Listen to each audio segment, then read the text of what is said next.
My name is Josephine Hale, and my husband's family offered me $500,000 USD for my signature. Not for forgiveness, not for closure, for silence. They wanted my name on the divorce papers so their golden son could marry his pregnant mistress without a scandal trailing behind him. I signed without hesitation. I did not cry. I did not argue. I did not beg.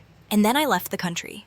They thought that was the end of me. They were wrong. The night everything broke, rain slammed against the floor-to-ceiling windows of our house like fists demanding entry. The sound filled the kitchen, heavy and relentless, matching the pressure in my chest. I was standing at the stove, reheating the beef stew Grant loved. I had cooked it the way his mother taught me. Low heat, no shortcuts, patience. Grant was in the shower. His phone lay on the counter. It vibrated. Once, twice. A name flashed across the screen. Jade.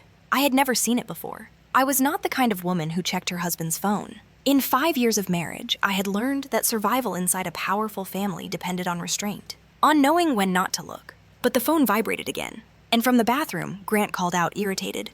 "Josephine, can you grab that?" My fingers felt numb as I picked it up. I barely raised it to my ear before a woman's voice broke through, breathless and shaking. "Gee, I am scared." Grant rushed out of the bathroom, water dripping from his hair. He snatched the phone from my hand and turned his back to me. His voice changed instantly, soft, intimate. "Calm down, sweetheart. I am here. Do not cry. I will take care of everything."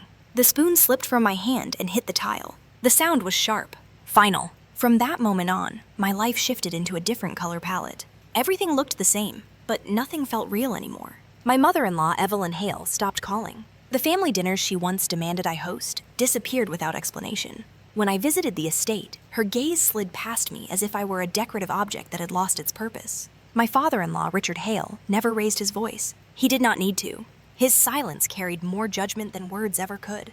Grant still came home. But he came home like a guest. Sometimes his shirt smelled unfamiliar. Sweet. Floral. Not mine. I told myself it was from a client. From a meeting.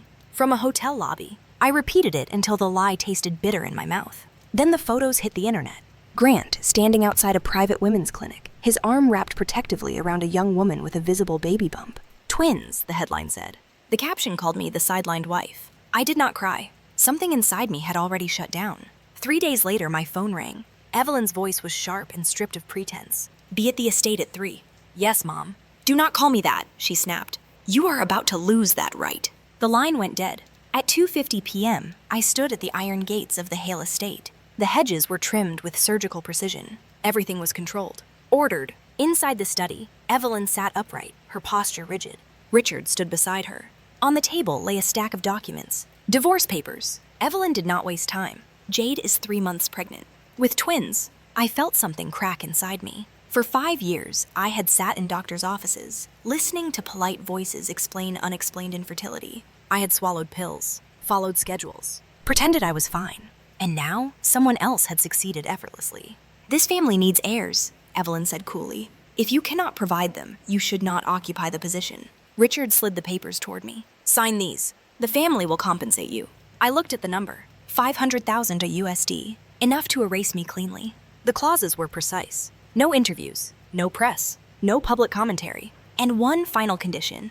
I had 7 days to leave the United States. I could not return for 3 years. "You are exiling me," I said quietly. "It is for your own good," Evelyn replied. "Why would you stay? To watch Grant marry another woman?" I understood then. They were not paying me for my marriage. They were paying me to disappear. I asked for 3 days to decide. They granted it. Grant came home early that night. "What did my parents say?" he asked. "They offered me $500,000 to leave," I replied. He did not deny it. The silence told me everything. "Do you love her?" I asked. After a long pause, he nodded. "Yes." That was the moment my marriage ended. The nausea started the next morning. I blamed stress, exhaustion, but something felt different. At the clinic, the doctor studied my chart, then smiled gently. "You are pregnant, Josephine." About 6 weeks. The world tilted. 5 years of emptiness. And now, life. I sat alone in the hallway, clutching the results. I did not tell Grant. I did not tell his family. This child would not become a bargaining chip. I signed the papers. I took the money, and I left. The plane lifted off as the city disappeared beneath clouds. I pressed my hand to my stomach and whispered my name aloud, grounding myself. "Josephine, you are still here." I landed in Madeira, a place where no one knew me, where my past held no weight. The first weeks were quiet, painfully so. But with each doctor visit, each heartbeat on the monitor, I felt stronger. I was no longer just a discarded wife. I was a mother. Months later, Evelyn found out. They came for my child. Lawyers, letters, threats dressed as concern. I did not run. I hired my own counsel. I learned my rights. When Evelyn flew in and demanded custody, I met her eyes without lowering mine. "This is my son," I said. "I am Josephine Hale, and I will not hand him over." For the first time, she hesitated. The labor began on a quiet night. The pain was immense, but it grounded me. When my son cried for the first time, the sound shattered every doubt I had ever carried. I held him close. "I am here," I whispered. "Your mother is here." Grant came later. Evelyn followed. They did not argue. They did not demand. They saw what I had become. I named my son alone. I raised him alone. And for the first time in my life, I felt whole. Because I learned something they never taught me. A woman's worth is not measured by what she gives up.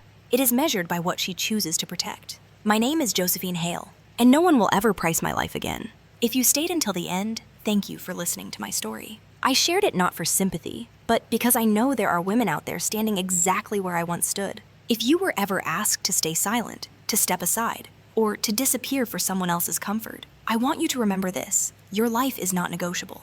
And if this story resonated with you, leave a comment. Someone else scrolling tonight might need to know they are not alone.